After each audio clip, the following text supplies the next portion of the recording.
Ito na nga mga kadiba, Way of the Cross kami ngayon. So itong si pangalawa ko, first time niya Way of the Cross. So first time niya makakaranas ng ganito. And first time niya rin may intindihan kung ano ba yung Way of the Cross. So dito kami sa simbahan sa May Makati. So 7 simbahan yung pupuntahan namin para sa Way of the Cross. Bali, tigdadalawang stasyon bawat simbahan. So, para ma-experience din yung aking pangalawa. Dati, madalas namin kasama yung panganay ko. Ngayon, yung pangalawa naman. Yan. Punta kami ngayon sa second church para dun sa third and fourth station. So, banda yun sa May Pako. Punta kami sa Pako. Kaya, sasakay muna kami ng jeep. Tapos pagdating doon, yung magkakatikip na simbahan na doon, lalakarin na lang namin. Para ma-experience din ni Troy ang mag-Way of the Cross. Ito kami ngayon sa pangalawang simbahan, sa Paco Church.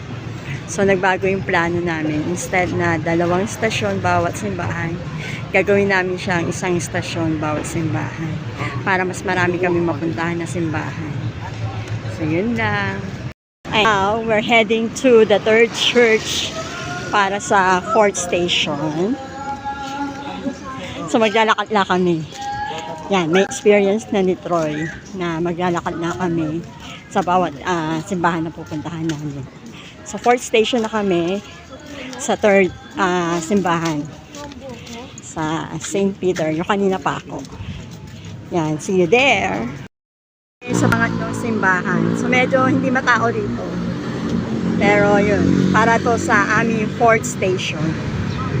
Dito kami ngayon sa third simbahan, St. Peter. Ito yung fourth station namin. Yan. So, konti lang tao dito, gaya ng sabi ko kanina.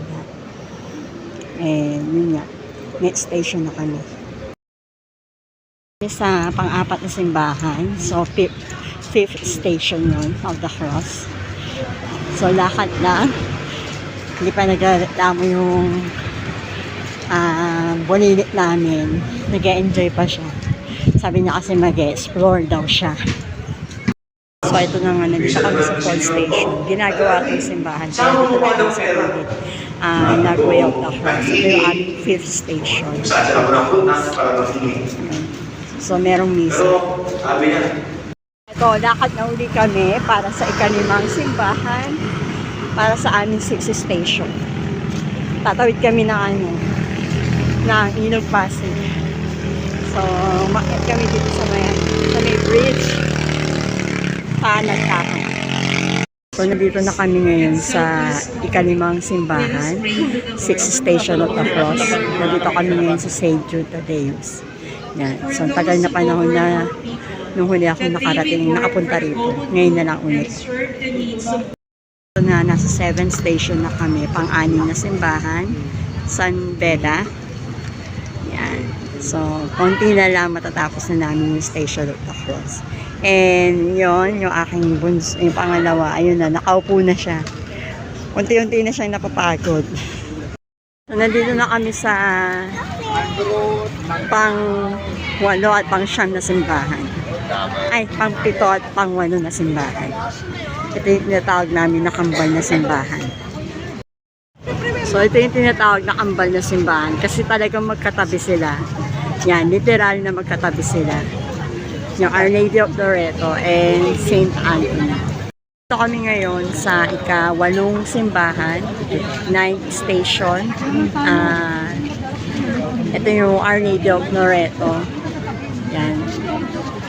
Katabing-katabi na simbahan yung St. Anthony. Kaya sila tinawag na kambal na simbahan. So, nandito na kami ngayon sa ika-9 na simbahan, 10th station. Ito yung ika-10. 10th station pero 9 na simbahan. Nandito kami ngayon sa San Sebastian, isa sa mga oldest church. So, yun yung sinabi ko kay Troy na isa siya sa mga oldest church dito sa Pilipinas. Na ito yung simbahan na purely gawa sa bakal. Ito, naglalakad na kami papunta sa 10th church, pang 10 simbahan. Ito kami ngayon sa ikasampung simbahan, 11th station, sa Quiapo Church.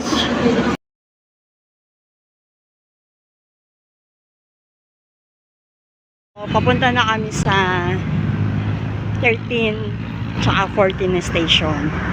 So, ito, tatawid na naman kami ng bridge. Yan. As usual, yung Ilog Pasig. So, tawid na naman kami from Santa Cruz to Intramuros. 12 na simbahan. Tinapos na namin dito yung 13 tsaka 14 station kasi medyo pagod na si Troy. Medyo masakit na yung paa niya. Kaya dito na namin tinapos yung 13 at 14 station. Nandito kami sa San Agustin Church.